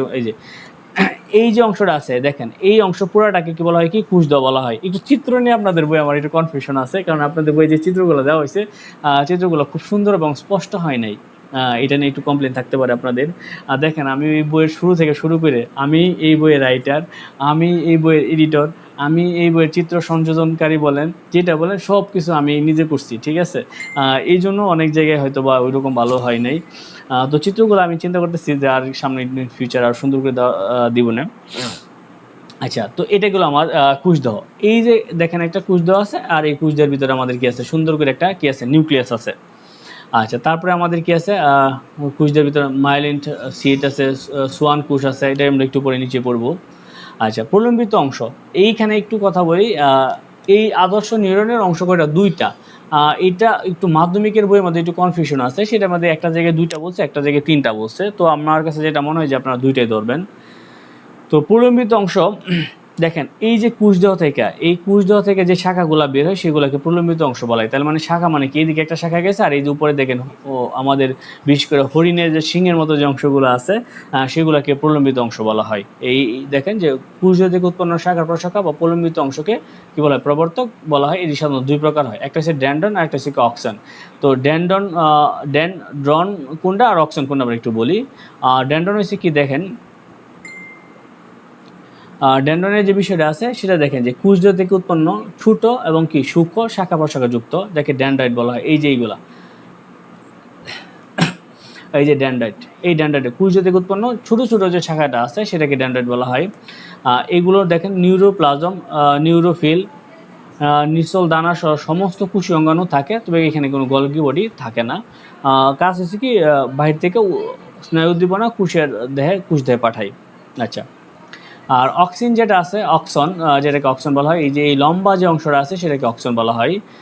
এই অক্সনের বিষয়টা হচ্ছে দেখেন যে এটি কোষদেহ থেকে উৎপন্ন হয়, শাখাবিহীন, এখানে কোনো শাখা প্রশাখা থাকে না। বা কম শাখাযুক্ত প্রবর্তক সাইটোপ্লাজমকে কি বলা হয়, অক্সোপ্লাজম বলা হয়। এর ভিতরে যে সাইটোপ্লাজমটা থাকে সেটাকে বলা হয় কি, অক্সোপ্লাজম। তারপরে হচ্ছে এতে কোনো নিচল দানা থাকে না, এটাও ইম্পর্টেন্ট, নিচল দানা এখানে থাকে না। এরপর যদি আমরা একটু যাই যে অক্সিজেনের নিউরোলেমা আবরণে আবৃত থাকে, তার মানে কি অক্সিজেনের যে আবরণটা আছে এই আবরণেরটার নাম কি, আবরণেরটার নাম হচ্ছে নিউরোলেমা আবরণ। তারপরে দেখেন নিউরনে অক্সিলেমা বা মাইলিন শীট মিডুলারি আবরণ থাকে, নিচে সোয়ান কোষ থাকে। তো এই কথাগুলাই যে এইখানে মোটামুটিভাবে দেখে চিত্রের সাথে মিলাই পড়বেন। আমি একটু স্কিপ করে ফেলি এখানে, কারণ আপনাদের এখনও মোটামুটিভাবে পেজ অনেকগুলো বাকি আছে। এরপর প্রকারভেদের মধ্যে যদি যান, আমরা একটু নিউরনের প্রকারভেদ পড়ব। এই প্রকারভেদটা আমাদের রয়্যাল উচ্চ মাধ্যমিকের বই থেকে নেওয়া। আচ্ছা, আমরা কিন্তু দেখবেন যে আমি বারবার একটা কথা বলতেছিলাম যে এই অলরেডি আমি একটা বই পাইছি, আমার কাছে কালেকশনের মধ্যে আছে, বিদ্যাবাড়ি অন্য বইয়ের রাইটারগুলোর খবর জানি না। তবে যে রাইটারের বই লিখুক না কেন, এরা কন্টেন্টগুলো ওইভাবে সাজাইতে পারতেছে না এখন পর্যন্ত। একটা বইয়ের মধ্যে দেখলাম যে কন্টেন্ট এলোমেলোভাবে সাজানো, যেটা মনে হয় সেটা দিতেছে, যেটা দরকার সেটা নাই। কিন্তু এই কন্টেন্টগুলো দেখেন, এখানে আমাদের নিউরন ছিল, নিউরনের পাশে এখন অবশ্যই যদি প্রকারভেদ দিতে হবে, সেই কন্টেন্ট থাকুক আর না থাকুক। যদি কন্টেন্ট হিসেবে শুধু নিউরনের নামটা থেকে যায়, তাহলে নিউরনের উপর যত টপিক আছে সব টপিক এখানে কন্টেন্ট আকারে আসবে। আচ্ছা, কাজের উপর ভিত্তি করে নিউরনের প্রকারভেদ। কাজের উপর ভিত্তি করে নিউরন কয় প্রকার? 2 প্রকার। তো প্রথম হচ্ছে কি সংজ্ঞাবাহী নিউরন, তারপরে হচ্ছে কি আজ্ঞাবাহী নিউরন, আর একটা হচ্ছে কি সংযোগবাহী নিউরন। তো এখানে দেখবেন যে কার কাজ কোনটা, যে সংজ্ঞাবাহী যে নিউরনটা আছে সেগুলো কারা কারা, বা তাদের নামগুলো কী কী, এই নামগুলো একটু মনে রাখবেন। আচ্ছা, অজ্ঞাবাহী নিউরনের যে কাজগুলো আছে সেখানে কারা কারা অজ্ঞাবাহী নিউরন হিসেবে কাজ করে, এবং আন্তঃসংযোগবাহী নিউরন যারা আছে কারা কারা, সেই নামগুলো পড়ে রাখবেন। এইখানে আমি বললাম না যে বইয়ের মধ্যে চেষ্টা করছে যত কম কি করা যায়, মানে কম তথ্য বলতে এটা না, মানে ইম্পর্টেন্ট তথ্যগুলোকে যত মানে সহজ আকারে দেওয়া যায়। আচ্ছা, প্রবর্তকের অনুসারে যখন গঠন অনুসারে যদি আমরা একটু হিসাব করি, গঠন অনুসারে নিউরন মোটামুটি কয় ভাগে ভাগ করা হয়েছে? 5 ভাগে ভাগ করা হয়েছে। তো আমরা 5টা ভাগের মধ্যে দেখেন যে মেরুহীন বা অপোলার মানে হচ্ছে যাদের কোনো কি থাকবে না, মানে প্রবর্তক থাকবে না, বা ড্যান্ড্রন অক্সন কোনো কিছু থাকে না, মানে শুধু নিউরন। বুঝতে পারছেন? এটা এরকম এক মেরু বিশিষ্ট শুধু একটা প্রবর্তক থাকবে বা অক্সন থাকবে, একটা থাকবে, এদিকে কোনো সিংহের মতো, হরিণের সিংহের মতো কোনো কিছু থাকবে না। দ্বিমেরুযুক্ত মানে কি একই ড্যান্ড্রট একটি অক্সন থাকবে, যেটা আমাদের সবচেয়ে থাকে। তারপরে হচ্ছে বহুমেরু বিশিষ্ট একটা দীর্ঘ অক্সন, একাধিক ছোটো ছোটো। এই যে এইটাই কিন্তু আমরা চিত্রের মধ্যে পাই, এবং এই নিউরনটাই আমরা আদর্শ নিউরন হিসেবে চিন্তা করি এবং বইয়ের মধ্যে চিত্র আঁকি। বাকিগুলো আমাদের বইয়ের মধ্যে দেয় নাই। এই জন্য বলে দিচ্ছে, দেখেন যে মানব মস্তিষ্কের অধিকাংশ নিউরনই হচ্ছে সাধারণত কি বহুমেরুযুক্ত বা মাল্টিপোলার নিউরন। মাল্টিপোলার নিউরনের মধ্যে কি থাকবে? একটা দীর্ঘ লম্বা অ্যাকশন থাকবে এবং একাধিক ছোটো ছোটো কী থাকবে? ড্যান্ড্রট থাকবে। আচ্ছা, এরপরে দেখেন আরেকটা আছে কি আমাদের ছদ্ম বা একমেরুযুক্ত যে নিউরনটা আছে, সেখানে দেখেন যে প্রাথমিকভাবে একটা কি আছে? অক্সন আছে, বা ড্যান্ড্রট থাকলেও পরস্পরের সাথে যুক্ত হয়ে প্রবর্তক হিসেবে কাজ করে। আচ্ছা, এরপরে যে টপিকটা আসতেছে সেই টপিকটার নাম হচ্ছে নিউরোগ্লিয়া। তো এই নিউরোগ্লিয়া যে বিষয়টা আছে আমাদের, দেখেন যে নিউরন যে যোজক টিস্যু, নিউরনের যে যোজক টিস্যু ভিতরে সুরক্ষিত থাকে তাকে নিউরোগ্লিয়া বলে। তার মানে সহজ কথা, নিউরনের মধ্যে একটা ভিতরে কি থাকে? একটা যোজক টিস্যু থাকে, সেটাকে আমরা নিউরোগ্লিয়া বলি। এই কন্টেন্টগুলো আমরা একটু অল্প পরিমাণে আমরা একটু যুক্ত করার চেষ্টা করছি, কারণ এইগুলা ওই বইয়ের মধ্যে অনেক ডিটেলস, কারণ এত পরিমাণে আমাদের লাগবে না। যেটুক দরকার সেইটুকু আমরা এখানে অ্যাড করছি। এবং নিউরোগ্লিয়া এই জন্য বলতেছিলাম যে আপনারা আপাতত মানে সুন্দর করে বইটা পড়বেন, পড়ার পর যদি শেষ হয়ে যায়, কারো যদি বেশি কিউরিসিটি থাকে যে না আমি স্যার বই পড়ে ফেলছি, বইয়ের কোনো তথ্য আমার এখন নাগালে বাইরে না, সমস্ত এগুলো তথ্যগুলো আমার নাগালের ভিতরে আছে, সে আমার সাথে যোগাযোগ করবেন, এবং আমি তখন আপনাদেরকে আরেকটা সাজেশন দেবো। সে হচ্ছে বইয়ের কোন কোন টপিকগুলো পড়তে হবে, আমি সেটা আপনাদেরকে বলে দেবো। কারণ এই নিউরোগ্লিয়া আপনি এখানে অল্প পড়ছেন, কারণ আমি এখানে আনছি যেটুকু গুরুত্ব আপনাদের পরীক্ষাতে যেটুকু লাগবে সেইটুকু আমি এখানে দিয়ে দিচ্ছি। কিন্তু এখন যদি আপনার বই শেষ হয়েছে, 300 পেজের বই আসলে শেষ করতে খুব বেশি লাগবে না, তখন আমাকে বলবেন, আমি আপনাদেরকে বইয়ে দেখাই দেবো যে বই এই অংশগুলো পড়েন, এই অংশগুলো পড়েন। তবে বইয়ের কোনো তথ্য আমি এখানে বাকি রাখি নাই। আচ্ছা, যেমন ধরেন আমি আপনাদেরকে আরেকটা একটু বলে রাখি যে প্রথম অধ্যায়ের মধ্যে দেখবেন যে বিশেষ করে আপনাদের লাইসোসোম এবং আরও 3টা টপিক আছে এরকম, লাইসোসোম, কোষগহ্বর আর কোনটা জানি। আমি সেখানে শুধু আসা প্রশ্নগুলো দিছি, সেখানে কোনো আমি কন্টেন্ট লিখি নাই। তো কেন কন্টেন্ট লিখি নাই? এইটা আপনাদের সিলেবাসের মধ্যে দেয় নাই। তো সিলেবাসের মধ্যে লাইসোসোম অনুপস্থিত, কোষগহ্বর অনুপস্থিত, আরও 2টা কন্টেন্ট অনুপস্থিত। এখন যেহেতু অনুপস্থিত, সেহেতু কিন্তু পরীক্ষাতে প্রশ্ন আসতে পারে। আর এটাও আমার একটা ধারণা যে যদি পরীক্ষাতে প্রশ্ন আসে, আমি লাইসোসোমের উপর যে প্রশ্নগুলো দিছি, বিগত এর প্রশ্নগুলো দিছি, ইনশাল্লাহ এই ভিতর থেকে প্রশ্ন থাকবে, এর বাইরে থেকে প্রশ্ন আসবে না। লাইসোসোমে এই ভিতর থেকে প্রশ্ন আসেই। আচ্ছা, এরপরে যদি আমরা একটু এতে যাই, আমাদের নিউরোগ্লিয়ার প্রকারভেদগুলো। আর যখন দেখবেন যে আপনি পড়তে পারতেছেন না, শেষ করতে পারতেছেন না শেষের দিকে, তখন আমি শুধু বলবো যে বিগত এর প্রশ্ন পড়ে যাবেন। এটা হচ্ছে আপনাদের জন্য একটা সাজেশন, আমি অ্যাডভান্স দিয়ে রাখলাম। কেন্দ্রীয় স্নায়ুতন্ত্রের যে বিষয়টা আছে সেটা হচ্ছে কি, এটা সাধারণত 4 ধরনের হয়। 4 ধরনের হয়, সেটা একটা কি আছে আমাদের অষ্ট কি আছে অ্যাস্ট্রোসাইট। এটা আমরা একটু স্কিপ করে ফেলি। মেলিন শিটমিট এটা পড়বেন, এগুলো ছোটো আকারে কোনটা বড় দেখেন, কোনগুলো ছোট কোনগুলো বড় এটা আমরা মোটামুটিভাবে দিয়ে রাখছি আপনাদের হাতে। আর এটি পড়ার পরে সাথে সাথে আপনারা কিন্তু প্রশ্নগুলো নিচে পেয়ে যাবেন। আচ্ছা, এরপরে কি আছে আমাদের নিউরো ট্রান্সমিটার হচ্ছে কি, যে সকল রাসায়নিক বস্তু স্নায়ুকোষ হতে নিঃসৃত হয়ে স্নায়ু উদ্দীপনা পরিবহনে সহায়তা করে, তার নিউরো ট্রান্সমিটার বলা হয়। তার মানে এই যে স্নায়ু উদ্দীপনাগুলো সহায়তা করে না, ভিতরে আমাদের যে রাসায়নিক পদার্থগুলো কী করে স্নায়ু উদ্দীপনাতে সহায়তা করে, সেগুলোকে নিউরো ট্রান্সমিটার বলা হয়। সেখানে নিউরো ট্রান্সমিটারের মধ্যে আমাদের বিভিন্ন ধরনের হরমোন আছে, হরমোনের নামগুলো এখানে কী আছে দেওয়া আছে, সেটা একটু পড়বেন। এটাও দেখবেন বিভিন্ন ইয়ারে আসা একটা কোয়েশ্চেন। আচ্ছা, এরপরে আমাদের যে বিষয়টা আছে সেটা হচ্ছে কি, নিউরো ট্রান্সমিটারের প্রকারভেদগুলো যদি আমরা দেখি, সেখানে কয় প্রকার আছে? 2 প্রকার আছে। একটা হচ্ছে উদ্দীপক, আর একটা হচ্ছে কি ধমনকারী বা নিস্তেজক। এই কথাগুলো একটু পড়বেন।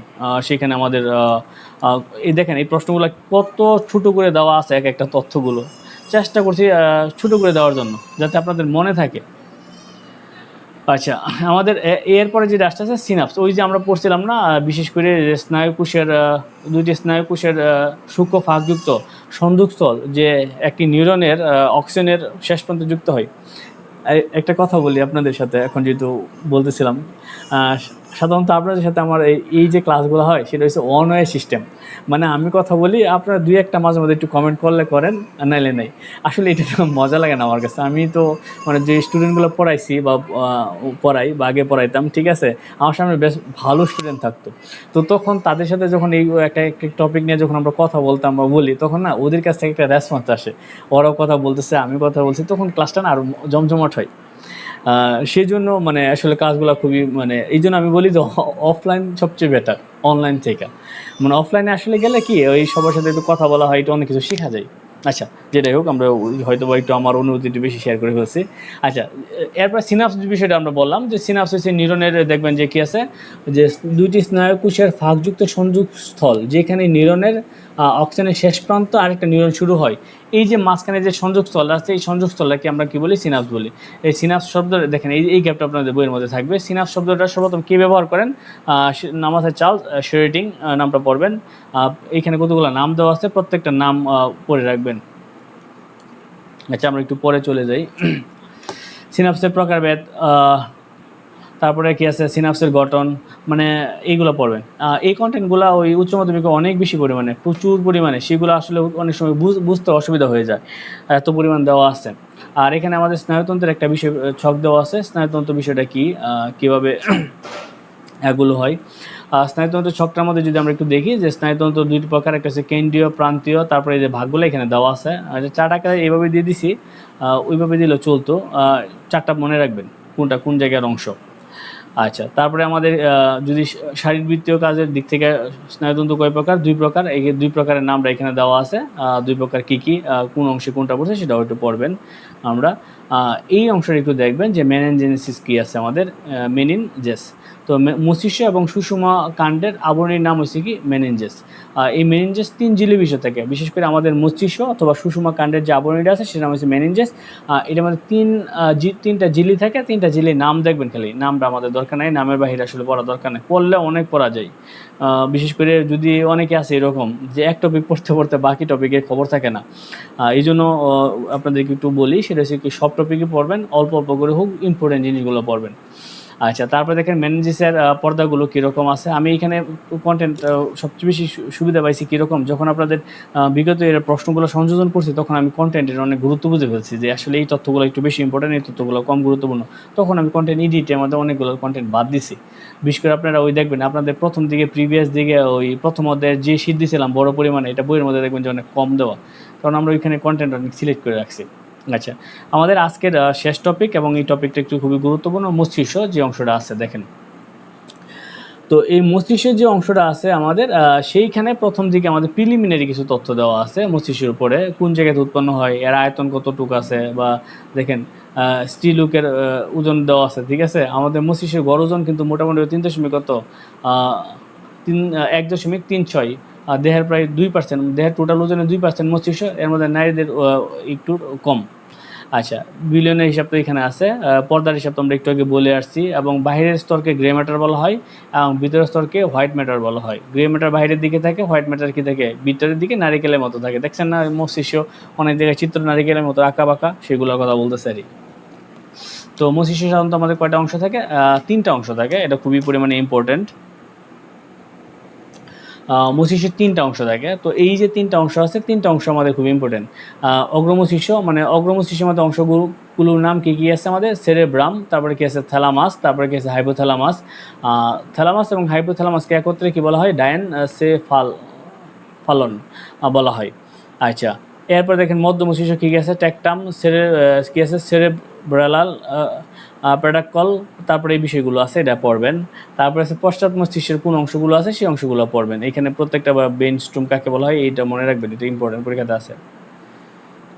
ব্রেন স্টেম ওই দেখছিলেন না, ওই বিশেষ করে ওই শরীফ ওসমান হাদিরে যে গুলি করছিল, গুলি করার সময় বলছিলাম যে ব্রেনের যে স্টেমটা আছে এই কথাটা বলছিল এখানে, ব্রেন স্টেমের ভিতর দিয়ে গুলিটা বেদ করে চলে গেছিলো। আচ্ছা, এর মধ্যে আমাদের মস্তিষ্কের ভিতরে দেখেন যে এত অংশ পেলাম, গহ্বর আছে কয়টা বা ভেন্ট্রিকল আছে কয়টা? 4টা। এই 4টা ভেন্ট্রিকলের এখানে নাম দেওয়া আছে দেখেন, ডান এবং বাম সিলিবামের মাঝে অবস্থিত। কে কোন? এটা হচ্ছে কি 2টি পার্শ্বীয় ভেন্ট্রিকল। আর থার্ড ভেন্ট্রিকলটা আছে আমাদের কোথায় বসে? 2টা থ্যালামাসের মাঝখানে, মানে গহ্বর যে অংশগুলো আছে সেই অংশগুলো এখানে বলে দিছে। আর মস্তিষ্কের ভিতরে কি সিএসএফ বা কি আছে ফ্লুইড পরিপূর্ণ থাকে, যা মস্তিষ্কের আঘাত থেকে রক্ষা করতে সহায়তা করে এবং এটা পুষ্টি যোগায়। এখানে একটা চিত্র দেওয়া আছে, মস্তিষ্কের চিত্র। এই চিত্রটা খুব সুন্দর চিত্র এবং এই চিত্রটা মাধ্যমিকের বই থেকে আনা। দেখবেন এখানে কোন মস্তিষ্কের কোন অংশ দেওয়া আছে, একটা কোনটা পশ্চাৎ, কোনটা অগ্র, কোনটা কী আছে সেটা দেওয়া আছে এখানে। আচ্ছা, আর এইখানে মস্তিষ্কের যে অংশগুলো আছে, আমরা যদি অংশগুলো নিয়ে একটু কথা বলি, তো এই অংশগুলোর মধ্যে আমরা একটু যদি বলি, মস্তিষ্কের বিভিন্ন অংশে বিভক্ত করা আছে। একটা হচ্ছে অগ্র মস্তিষ্ক, যেটা সকল প্রাণীর মধ্যেই কী করা যায়, মস্তিষ্ক। এই দেখেন এই কথাগুলো দেখবেন যে কোন কোন জায়গায় ইম্পর্টেন্ট কথাগুলো আছে। যে সকল প্রাণীর মধ্যে অগ্র মস্তিষ্ক সবচেয়ে বেশি উন্নত এবং কি বিকশিত। সকল প্রাণীর মধ্যে কার? মানুষের। এই অগ্র মস্তিষ্ক সবচেয়ে বেশি পরিমাণে কি উন্নত এবং কি বিকশিত। তারপরে আমাদের যে বিষয়গুলো আছে, সেরেব্রাম বা গুরু মস্তিষ্ক যেটা আছে, মস্তিষ্কের সবচেয়ে উপরে এবং কি সবচেয়ে বড় এবং উপরের অংশ, যাকে কি বলা হয়? গুরু মস্তিষ্ক বলা হয়। মস্তিষ্কের ওজনের কত? 80 ভাগই সেরেব্রাম। সেরেব্রামের 2টি অংশ, ডান এবং কি বাম, 2 খণ্ডে বিভক্ত, যেকে আমরা বলা হয় সেরেব্রাল হেমিস্ফিয়ার বলা হয়। আর 2টি অংশ একত্রে কি, এগুলো আপনারা একটু পড়ে চিত্রের সাথে মিলাই একটু পড়বেন যে মস্তিষ্কের উপরের অংশের নাম কি, নিচের অংশের নাম কি। এইগুলো এমনভাবে তথ্যগুলো দেওয়া হয়েছে, আপনি বসে বসে যদি তুতা পাখির মতো মুখস্থ করেন তাহলে চলবে। তারপরে দেখেন আমরা তো সেখানে কি বলতেছিলাম? আচ্ছা, অংশ। তো এইখানে প্রত্যেকটা মস্তিষ্কের মধ্যে দেখেন ফিশার, 3টি প্রশস্ত ফিশার আছে এবং নাম দেওয়া আছে 1, 2, 3।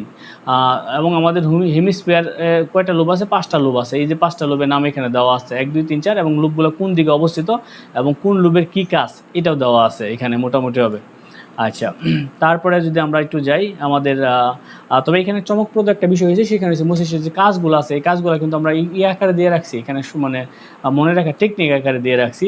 কী কারণে? যাতে আপনাদের একটু সুবিধা হয়। দেখেন একটা যে অগ্রমস্তিষ্কের কাজগুলো যদি আমরা একটু বলি, বাক চিন্তা, বুদ্ধি, ইচ্ছা, উদ্বোধনী শক্তিকে কাজে লাগিয়ে সহজাত প্রবৃত্তি ও চিকপেশি কার্যকলাপ নিয়ন্ত্রণ করা যায়।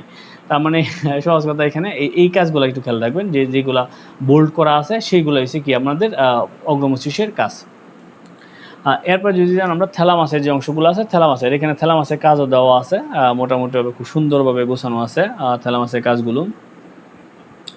আচ্ছা, তো এটাই বলতেছিলাম যে আপনাদের তো এখন মোটামুটিভাবে জীববিজ্ঞান বই হাতে গেছে, হয়তোবা ইনশাল্লাহ সামনে আরও উদ্ভিদবিজ্ঞান বইটাও আসতেছে। উদ্ভিদবিজ্ঞান বইয়েরও কন্টেন্ট লিখতেছিলাম, যেমন আপনাদেরকে একটা কন্টেন্ট একটু দেখাই।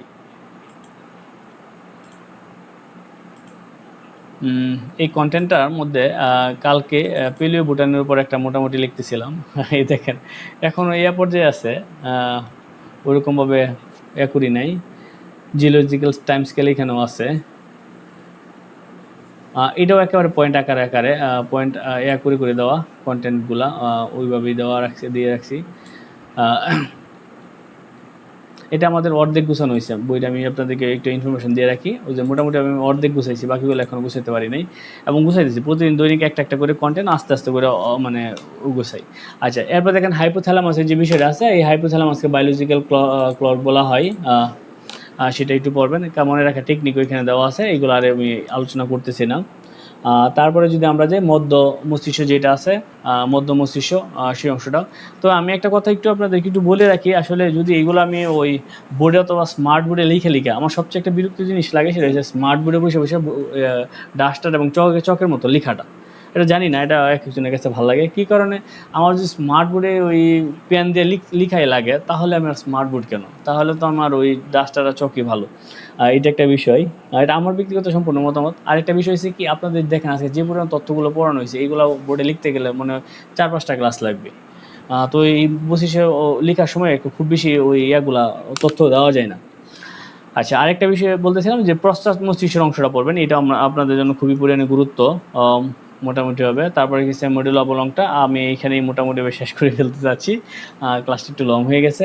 এরপর সুষুম্না কাণ্ড যেটা আছে বা স্পাইনাল কর্ড যেটা আছে সেটা একটু পড়বেন, এটা লাস্টের দিকে টপিক আমাদের মোটামুটি হবে। এরপরে কর্টিক্স স্নায়ু বা বাকি অংশটা আসবে। তো আজকে যে টপিকটা পড়াইছি এইগুলো মোটামুটি হবে সবগুলো আপনাদের কিসের মধ্যে আছে, সবগুলোই মোটামুটি হবে বইয়ের মধ্যে আছে, যে বইটা আপনার হাতে পাইছেন। এবং এখন আশা করি যে সুন্দর করে পড়তে পারবেন, পিডিএফ পড়তে আসলে বিরক্ত লাগে। তো আমাদের নেক্সট ক্লাসের আমি একটা রুটিন দিয়ে দিব। আমি ওই একটু অলস মনে লাগতেছিল, এইখানে একটু আলসেমি লেগে গেছে আপনার ওই কলেজ পর্যায়ে কাজটা নিয়ে কাজ করতে করতে এদিকে আর মনে থাকে না কোর্সের দিকে। আচ্ছা, যেটা হোক একটু কোর্সের দিকে এখন চেষ্টা করব মোটামুটি বেশ শেষ করার জন্য। তো প্রত্যেকে ভালো থাকবেন। আপনাদের যদি কোনো কিছু জানা থাকে তো অবশ্যই মেসেঞ্জারে জানাবেন, যে কোনো বিষয় জানার ইচ্ছা থাকলে। আর একটু পড়েন, এখন একটু পড়েন, কারণ মোটামুটি বই পেয়ে গেছেন, এখন একটু মনোযোগ দেন। এই কারণে আমি একটা বলতেছি, কারণ আপনাদের অনেকেরই টার্গেট আছে এনটিআরসি। কারণ যাদের টার্গেট এনটিআরসি আছে, আমি তো এটা একটু আগে শুরুতে বলতেছিলাম, আসলে সত্যি কথা বলতে এই বায়োলজিটা সকলে চাকরি হবে আপনারা যদি একটু পড়েন। খালি বায়োলজিতে এই যে 1400 পোস্ট আছে, এই 1400-র মধ্যে আপনাদের সকলে চাকরি হবে যদি একটু পড়েন। কিন্তু ভুটানের মধ্যে আমাদের পোস্ট আছে কয়টা, খুবই কম, 35টা না কয়টা জানি পোস্ট আছে। এইখানে একটু টাফ হয়ে যাবে, এখানে একটু আপনাদের খুব ভালো প্রিপারেশন লাগবে।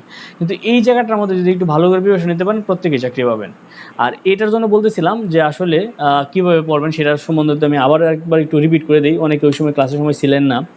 আপনারা মোটামুটিভাবে চেষ্টা করবেন যে বিসিএসের প্রশ্ন ব্যাংক যা আছে সেটা শেষ করার জন্য ব্যাখ্যা সহ পড়বেন, ব্যাখ্যা সহকারে বিসিএসের প্রশ্ন পড়বেন। বিশেষ করে যদি না থাকে তাহলে একটা জব সলিউশন কিনে নেবেন। আচ্ছা, তারপরে এনটিআরসির নিবন্ধনে এই যাবত প্রশ্ন যেগুলো আছে সেগুলো ব্যাখ্যা সহকারে পড়বেন। আচ্ছা, তারপরে প্রাইমারি প্রশ্নগুলো পড়বেন, দেখবেন যে আপনার ভিতরে একটা কনফিডেন্স চলে আসছে, যে প্রশ্ন যে জায়গা থেকে আসুক না কেন আপনি উত্তর দিতে পারতেছেন। তো বুঝতে পারছেন তো, যেইখান থেকে প্রশ্ন আসুক আপনি উত্তর করতে পারবেন। ও আচ্ছা, কি মোহাম্মদ ইরফান হোসেন, 60টা চলে আসছে ভুটানের পোস্ট, আগে না অনেকগুলো ছিল, 60টা। তো 60টার জন্য আচ্ছা যেটাই হোক, আসলে এই এনটিএসসি যে কী শুরু করছে, এখানে এতগুলো কলেজে সিট খালি, এখন কমাইতে 60টা চলে আসছে। আচ্ছা, তো এইখানে আপনাদের মানে বললাম না যে 1400 না কতটি পোস্ট আছে, এইটাতে আপনারা মোটামুটি ভালো করলেই চাকরি হবে। আচ্ছা, এটা তো বললামই। আর আপনারা ওই জেনারেল পার্টটা একটু গোছান, নিজের মতো করে পড়েন। জেনারেল পার্টে কিন্তু আপনার প্রতিদিন অঙ্ক রাখার চেষ্টা করবেন, কারণ অঙ্কটা এমন একটা বিষয়, সেটা হচ্ছে কি জানেন, যে আপনি 6 মাস না সরি, যে 1 মাস 2 মাস অঙ্ক করে আপনি শেষ করে ফেলতে পারবেন। অঙ্ক করবেন বেসিক সহকারে, বেসিক থেকে শুরু করবেন। কীরকমভাবে, যেমন ধরেন অঙ্ক মুখস্থ করবেন না। আমাদের একটা টেন্ডেন্সি আছে, অনেকের অঙ্ক ওই বিভিন্ন ক্লাসের অঙ্কগুলো নিয়ে যখন বসে তখন অঙ্ক মুখস্থ করে ফেলে, অঙ্ক মুখস্থগুলো ধরা খাবেন। তো অঙ্কগুলা আচ্ছা, অঙ্কগুলোর জন্য যেই কাজটা করবেন সেটা হচ্ছে যে প্রতিদিন নিয়মিত অঙ্কের জন্য 1 ঘন্টা অথবা 2 ঘন্টা বরাদ্দ রাখবেন। 1 ঘন্টা করে অঙ্কের জন্য বরাদ্দ রাখবেন। এটা আপনার শুধু শিক্ষক নিবন্ধন না, যে কোনো চাকরির জন্য আপনার কী হবে, হেল্পফুল হবে। অঙ্ক প্রতিদিন অঙ্ক করবেন, সেটা আপনি সকালে করেন অথবা রাত্রে ঘুমানোর আগে করেন, যে সময় করেন, অঙ্কর জন্য 1 ঘন্টা মাস্ট বি রাখবেন। সেটার জন্য আমি আপনাদেরকে বলছি, যদি আপনাদের একেবারে অঙ্কে বেসিক দুর্বল থাকে বা অঙ্ক যদি, তাহলে আপনারা ক্লাস 5 থেকে অঙ্ক করা শুরু করবেন, ক্লাস 5-এর বই অঙ্কগুলো করবেন, তারপরে তবে এইখানে একটু বলে দিই যে ক্লাস 5-এর বইয়ের কথাই লিখো, অঙ্কই লিখো, এই অঙ্ক করতে যান না। এটা অঙ্ক করলে সময় নষ্ট শুধু শুধু। আপনি যে কাজটা করবেন, যে অঙ্কগুলো আসে আমাদের, বিশেষ করে মুনাফার অঙ্ক, লাভ ক্ষতির অঙ্ক, এই অঙ্কগুলো করবেন। যেগুলো আপনার কাছে মনে হয় যে না এগুলো চাকরি পরীক্ষাতে আসে, এই অঙ্কগুলো করবেন। কারণ এখানে আমাদের অনেক কিছু বিষয় আছে যেগুলো দরকার নাই, টপিকগুলো এটি করবেন।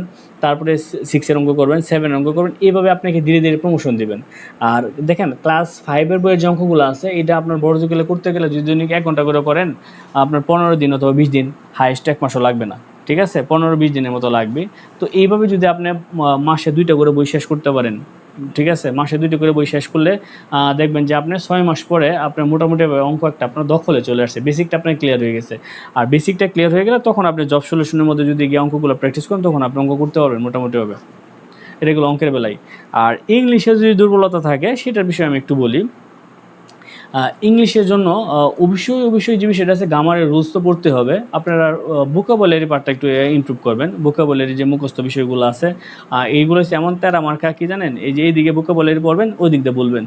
ঠিক আছে, বলবেন, সমস্যা নাই, আপনি পড়েন, বলবেন এবং রিভিশন করবেন প্রচুর পরিমাণে। যখন দেখবেন যে আপনি একবার পড়ছেন মনে নাই, তাই স্বাভাবিকভাবে মনে থাকবে না, একবার পড়লে মনে থাকবে না। আপনার প্রচুর পরিমাণে রিভিশন করতে হবে। যত বেশি পড়া রিভিশন করতে পারবেন, তত বেশি পড়া মনে থাকবে। এটা বায়োলজি হোক, আমাদের ওই জেনারেল পার্টের বাংলা হোক, এবং ওই কী জানি বলে আন্তর্জাতিক হোক, যে কোনো বিষয়ে আপনাকে রিভিশন করতে হবে প্রচুর পরিমাণে। এই জন্য চেষ্টা করবেন খুব দ্রুত পড়ে শেষ করার জন্য, দ্রুত পড়ে শেষ করে আবার রিভিশন করার জন্য। আর আরও ভালো হয় কি জানেন, যেমন ধরেন আজকে আপনি আজকে যে টপিকগুলো পড়ছেন, এই টপিকগুলো রাত্রে যদি 1 ঘন্টা সময় নিয়ে আবার রিভিশন করতে পারেন, তাহলে আপনাদের পড়াগুলো আরও বেশি করে মনে থাকবে। ওই দিনই রিভিশন করে ফেলার চেষ্টা করবেন। আর তথ্যগুলো, ছোটো ছোটো তথ্যগুলো অনেক সময় খাতায় লিখে নোট করে রাখতে পারলেও ভালো হয়। সেটা আপনাদের জন্য খুবই কার্যকর হবে। এবং শুধু দেখেন, আমি আপনাকে বলি, আপনি যদি এই নিবন্ধনের উদ্দেশ্য করে বিসিএসের প্রশ্নগুলো, তারপর নিবন্ধনের প্রশ্ন, তারপরে প্রাইমারির প্রশ্ন, বিভিন্ন প্রশ্নগুলো শেয়ার করেন, তাহলে আপনার বিসিএসের প্রিপারেশন নিয়ে যে কখন হয়ে যাবে আপনি টের পাবেন না। আপনার বিসিএসের একটা মোটামুটিভাবে খুব ভালো প্রিপারেশন হয়ে যাবে।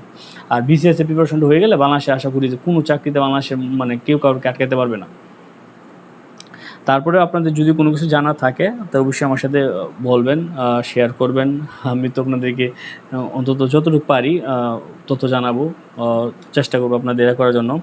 আর যদি মানে আপনার থাকে, স্বতঃস্ফূর্ত না থাকে, দেখেন অনেক সময় আমি হয়তো মেসেঞ্জারে রিপ্লাই দিতে দেরি হয়, তো আমার কাছে একটু সময় চেয়ে নেবেন যে স্যার আপনি কোন সময় ফ্রি আছেন, কল দিন।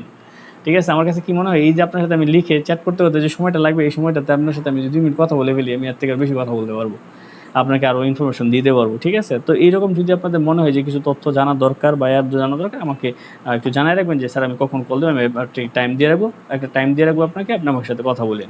তাহলে হয়তো আমি আপনাদেরকে হয়তো একটু গাইডলাইন দিতে পারবো, যতটুকু আমার অভিজ্ঞতা থেকে বলতেছি, যতটুকু আমি জানি অথবা বুঝি, সেটুকু আমি আপনাদের সাথে একটু আমার অভিজ্ঞতা শেয়ার করতে পারবো। আর আমিও তো এখনও আমি আহামরি মহাপণ্ডিত না, আমি খুব বেশি জানি না, বুঝতে পারছেন, সেটা আপনারা অনেক ভালো জানেন, খুব ভালো বোঝেন।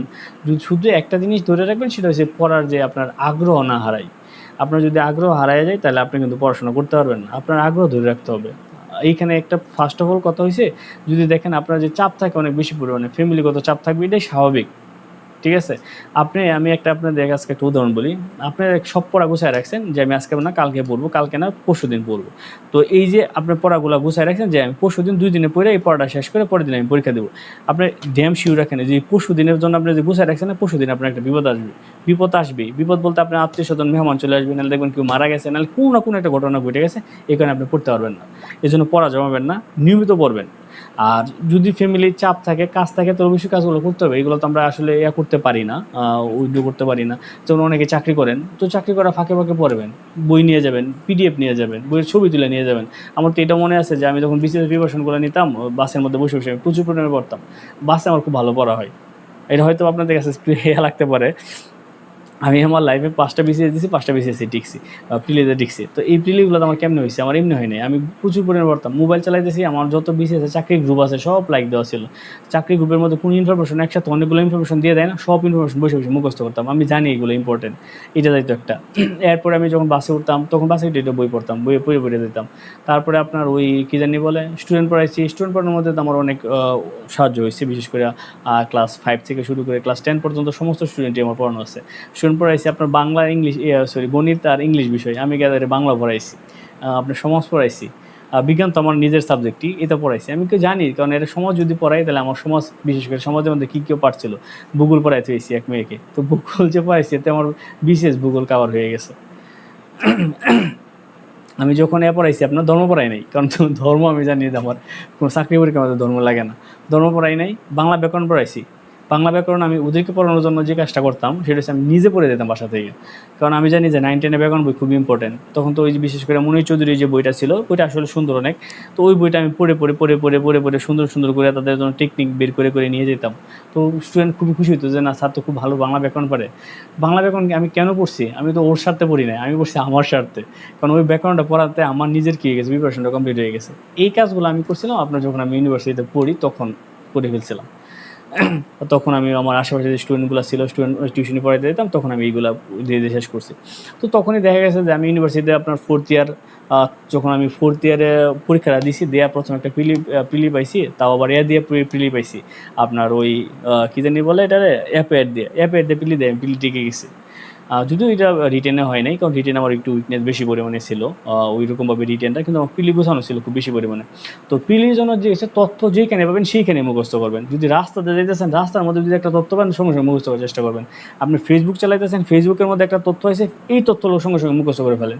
আপনার সময় বেশি লাগুক, 2 মিনিট সময় বেশি লাগুক, তাও তো আপনি মুখস্থ করতেছেন। তো এইখানে আমি আপনার আরেকটা কথা বলি, যেমন আপনি স্ক্রল করতেছেন, দেখবেন এখানে চাকরি গ্রুপগুলোর মধ্যে বিভিন্ন ধরনের তথ্য দিয়ে রাখে, এটা কিন্তু আমরা অনেকে পড়ি না। কেন আপনি এখানে একটু মোবাইলটা স্টপ করে অথবা একটু বন্ধ না, এখানে একটু স্ক্রল করে যে তথ্যগুলো আছে সেইগুলো পড়ে ফেলেন না একবার, তাহলে তো আপনার ব্রেনের মধ্যে একবার এই বিষয়গুলো সেভ হয়ে থাকে। পরবর্তীতে যখন আপনি এটা বইয়ে পড়তে যাবেন, দেখবেন এটা আপনার অটোমেটিকভাবে মনে হবে যে আমি কোনো জায়গায় পড়ছিলাম আগে। ঠিক আছে, আমাদের ব্রেন কিন্তু আসলে মানে একটা মাল্টিটাস্কিং কাজ করতে পারে, মানে অনেক তথ্য মনে রাখতে পারে। তো এই জন্য যে কাজগুলো পাবেন, যে যেইখানে তথ্য পাবেন সেইখানে মুখস্থ করে ফেলার চেষ্টা করবেন। বুঝতে পারছেন? হয়তো এটা মনে থাকবো না, আমাদের মনে থাকবে না, এটা স্বাভাবিক। মনে থাকবে না এটা স্বাভাবিক, কিন্তু আপনি পড়বেন, রিভিশন করবেন, প্রচুর পরিমাণে রিভিশন করবেন। যখন দেখবেন যে মনে নাই, তখন মনে করবেন যে আপনার রিভিশনের ঘাটতি আছে। মানে যখনই দেখবেন যে কোন তথ্য মনে আসতেছে না, তখন মনে করবেন রিভিশন। আপনি যদি 1টা 2টা 3টা 4টা 5টা করে যত রিভিশন করতে পারেন, তত বেশি তথ্য মনে থাকবে আপনার। তো এটা গেল, আশা করি তো আপনি তো বললামই, হয়তো একটু কথা বেশি বলে ফেলছি, ক্লাস এমনি লং হয়ে গেছে। তারপরে আমি আপনাদের যদি কোনো সমস্যা হয় আমাকে জানাবেন, মোটামুটি হবে। আমি তো আপনাদের সাথে আসি, কোর্স কমপ্লিট করবো। আমার নিজেরও মনে হয়েছে আমরা একটু হয়তো বোটানিক কোর্সটাতে একটু আমাদের স্লো হয়ে গেছে, সেটারও কোর্সটা একটু করতে হবে, চালু করতে হবে, সেটাও মাথায় আছে।